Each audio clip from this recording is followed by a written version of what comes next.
I'm joined now by David Francis. David, tell us about your organisation because it's fascinating and your role as well, please, within the organisation. Certainly, pleasure to join you. So my company is Virtual Method. We are a XR integrator and content creator and consultant really to many different industries, many large companies, and we've been established for 7 years.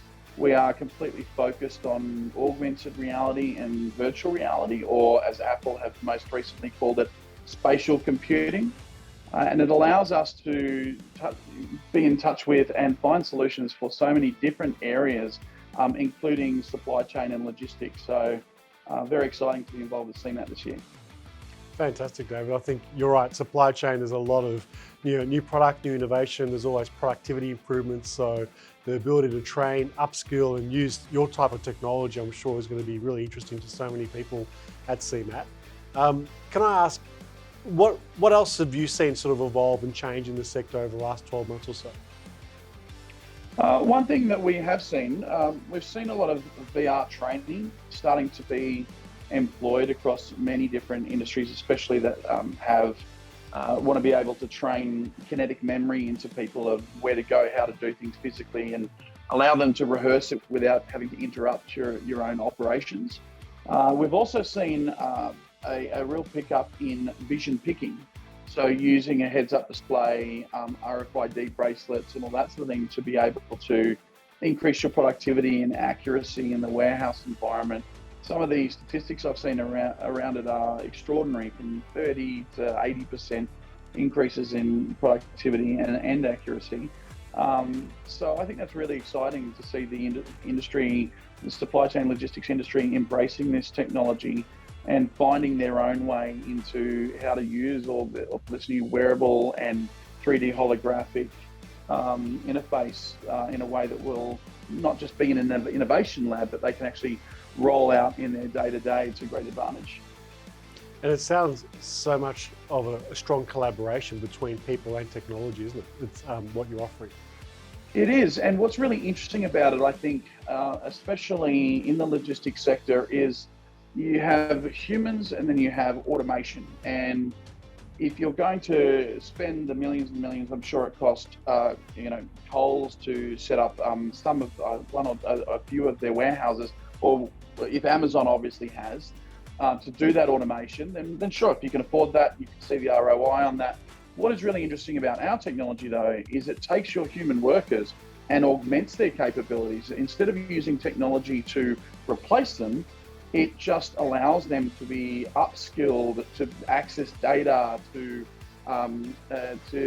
use their working memory instead of having to turn facts and figures into synapses that are going to just overload them in their work environment.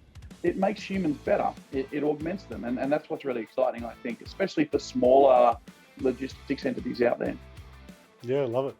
So tell us what you've got planned for CEMAT this year, David. 2023 coming up in a few weeks at Olympic Park. Yeah, I'm really looking forward to it. So obviously it's done really well in getting so many incredible brands there, and so many different conversations going around the sector. I'm looking forward to meeting a lot of those companies and a lot of the visitors and understanding, what they think of it, about the future. I mean, I was at Apple WWDC just the other week in Apple Park in Silicon Valley, in Cupertino, to see the launch of the Vision Pro. And I think that's really validated wearables, and where, if the biggest digital company in the world, $3 trillion company, says we are betting everything on this, I think it's going to make some of those stakeholders in the industry really start looking at these technologies quite carefully.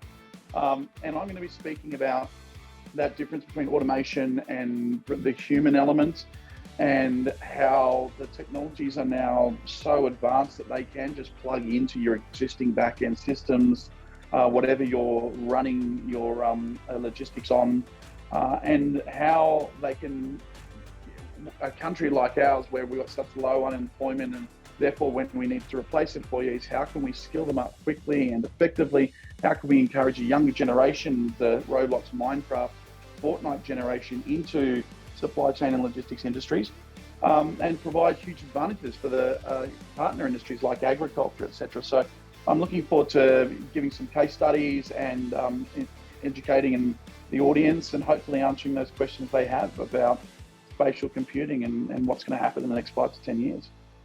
Fantastic, David. I can't wait. I think I'm a huge, fan of all this technology, but I really love what you stated before about, it really brings back technology, this type of capability, the augmentation to SME type companies as well. They can now they don't have to go down a full automation path. They can get the best of both worlds, upskill their people, get some technology, improve productivity. So I'm sure you're going to get a lot of interest and a lot of people coming to hear more from you. Well, I hope so. And I mean, if you look at like Shopify, if you look at e-commerce portals, I've spoken to e-commerce centric vendors now who are just, they say, Dave, stop selling. Stop evangelizing. The facts and figures are there. We use AR and it increases sales. So, I think it's a really exciting time. It's a tipping point, and I think it's going to be a really great event in just a couple of weeks from now. Fantastic. Thanks so much for joining us, David. Looking forward to seeing you in the flesh, not just the VR side of you. Not just virtual. I'll be there. I will be there. Haptically able to have handshakes and everything. So in the flesh for sure. Looking forward to it, David. We'll see you there in a few weeks, Olympic Park at CEMAT. Sounds great. Look forward to seeing you. So, cheers.